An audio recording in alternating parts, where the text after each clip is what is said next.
Well, don't really know what to say for this one. Just look at it. The Twilight Zone. I don't know. If you were to make a remake series, it better be pretty good. And that brings me to this. Like, what is this?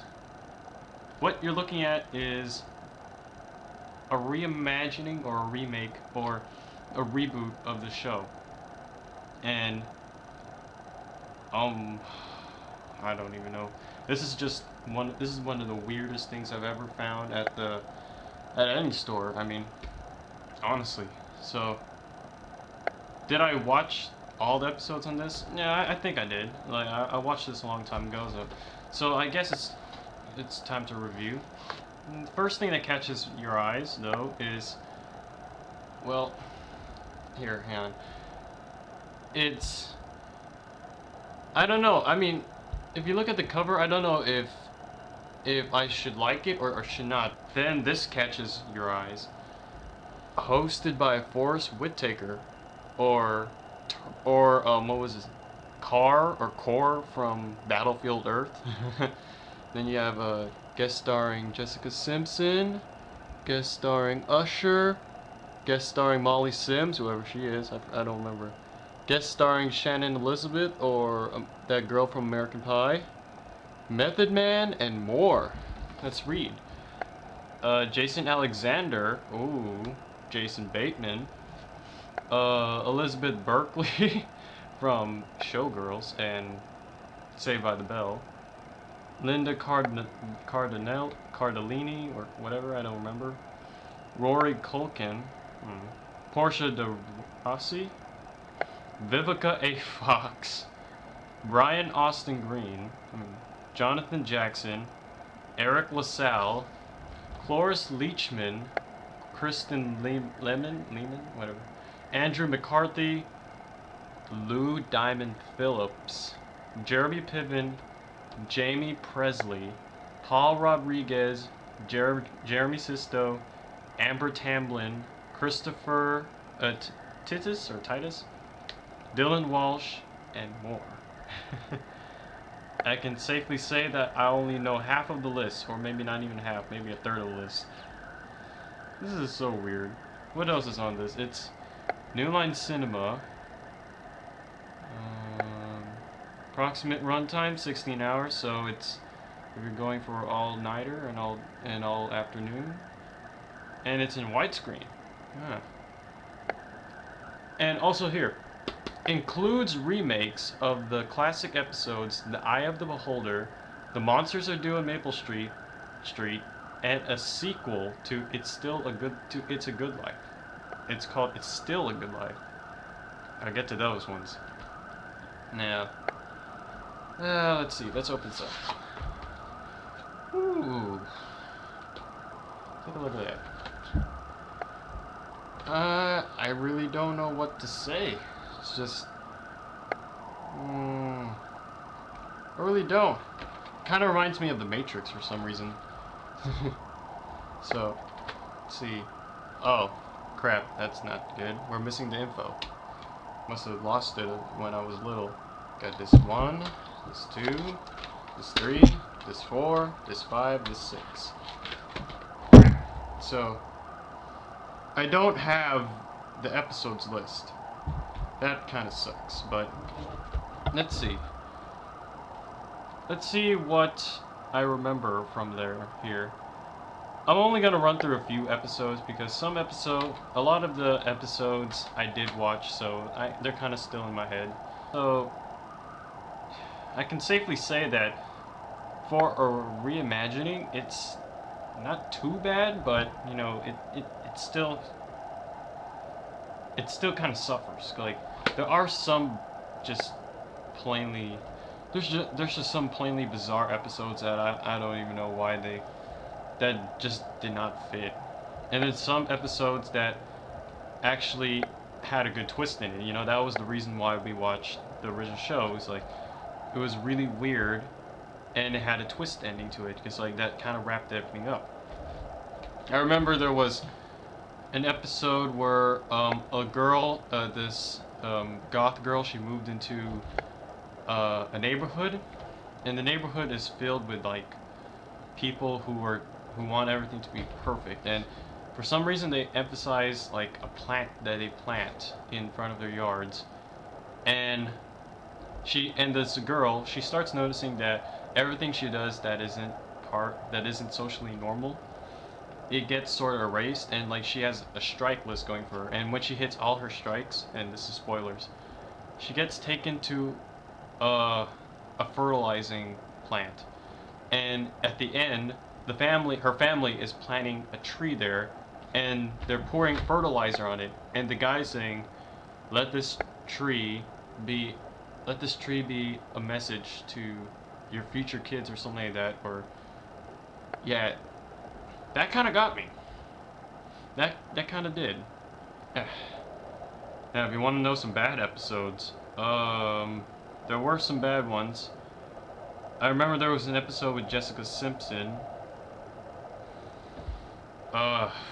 That episode, she was playing a babysitter, and the little girl, she has a doll collection, and that doll collection is evil.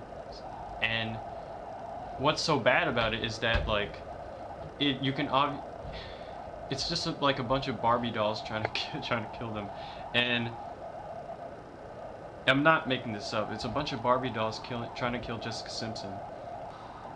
Yeah, there's just like it's just a really big mix and mess no mess. It's a big mix and match of episodes in here, because you never really there's never really any like pattern to how good good the show is. Like some episodes are good, some episodes are bad. It's faithful to the style, but at the same time they try to modernize it, and with the modernizations that they do don't really make sense, and it's not, kind of kills it. Like the intro they do, you know how the intro of the old show, it's kind of just like a very creepy kind of things are flying in outer space and you go through the door, and here they say the same thing, except like you're going through this weird like hallway, and they have like sort of a rockish kind of thing going, and it doesn't feel creepy at all. It just feels like, I don't know, it kind of feels like a sci-fi TV show, something like something like Doctor Who or Torchwood or Stargate, whatever, in that kind of region. It gives the show a different kind of feeling, rather than like a very creepy kind of show that, yeah, that's what the show is supposed to feel like. It's supposed to feel very, very creepy, and you're trying to figure out the twist, and when the twist comes, you're being like, oh my god, that's the kind of show it is. Now, Forrest Whitaker, everything else, like, I don't really know what to say, because like the effects are good, I guess. Like sometimes it's just shaking the camera to make it look like something big's happening, but you know, it's passable for a TV show. Acting is okay. Forrest Whitaker is actually a pretty good narrator. He's nowhere near Rod Serling, but you know, he's okay. Some other complaints I can do. Scripting's not that. The script is not always that like original, or like it's not always that strong. And for some reason, I noticed when I was watching each episode was a little too sexual for some reason. Like there's always like, I think it's like one in every 2 episodes there's like a couple doing it, or a couple about to do it. That's what I noticed. It was a little weird. It was a little uncomfortable watching sometimes. I just don't know. I mean, it was better than that other Twilight Zone reimagining. I can say that. There was like I think there was another one before this. That one was not that good. Anyways, it's an okay adaptation. Oh, okay. Before I end this, I gotta talk about the remakes. The remake of The Eye of the Beholder. If you ever watched the original, here's spoilers. It's a girl who is going through surgery. Like she's going through a bunch of surgeries because she's considered ugly, And when they finally unmask her, she turns out she's beautiful, but everyone else around her is ugly. So the theme is beauty is in the eye of the beholder, or like you have to look past the looks to see the soul inside. I mean that it's taking that message as serious, like literally. And in the original, I liked it, but in this one, it just felt like it just felt by script. Like it it's kind of like the Psycho remake. The that kind of concept where they just took the same script and had the same actors do it, but it didn't really feel that different, and it actually felt kind of worse because if you did it right the first time, why did you have to succumb to yourself to watch it do this second time? Monsters Are Due on Maple Street. Horrible remake. Horrible, horrible, horrible remake. They changed so many things in the Monsters Due Maple Street, and it doesn't make sense. Like, I just don't know. Like in the original, spoilers again. The cause of it was that there was aliens, and they turned off all the power because they knew they would eventually destroy themselves. Blah blah blah. Here, it's a bunch of military dudes running a simulation on whether or not on how communities will act in a terrorist attack. I'm just going like, that doesn't make sense.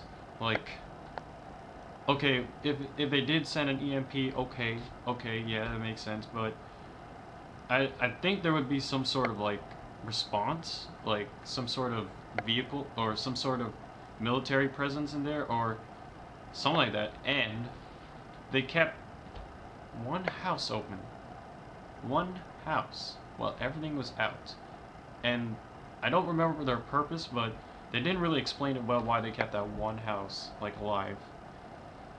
It just did not make any sense, and it wasn't that scary, and you didn't really get that feeling of paranoia that you got from the other one. This one was just, again, script by script, but even worse. And strangest of all, they had a sequel to It's a Good Life. Remember, if you remember It's a Good Life, that's the one with that little kid who they had to keep pleasing, or else he'd send you to the cornfield. Johnny Bravo did a lot of parodies on this one. In this one, that little boy is grown up. If I lost you already, it's okay, because like this episode, well, I admit it's not a bad episode. It's just like it doesn't feel necessary, because like the other episode ended fine. The town is in perpetual danger because of this kid. He's still there, but this one, I don't know why they felt the need to continue, but okay. So now in this one, he's a grown-up and he has a little kid, and in the time between, he's erased a lot of things, and it kind of mentions that he erased the world to the point where it's just the town, the town he lives in. And he has the daughter, and the daughter actually has the ability to bring things back from the cornfield, as well as send them to it. And that's kind of a good concept. Like the daughter and the father are now evil against each other. I mean, are now like psychics. So the town people try to manipulate it. It's not a bad concept. It just doesn't feel necessary. That's what I'm getting at. And the ending actually feels kind of happy, because the little girl, she brought everything back. Well, not everything. She brought like a lot of things that got sent away, and the father and daughter walk away to explore the new world. It's just like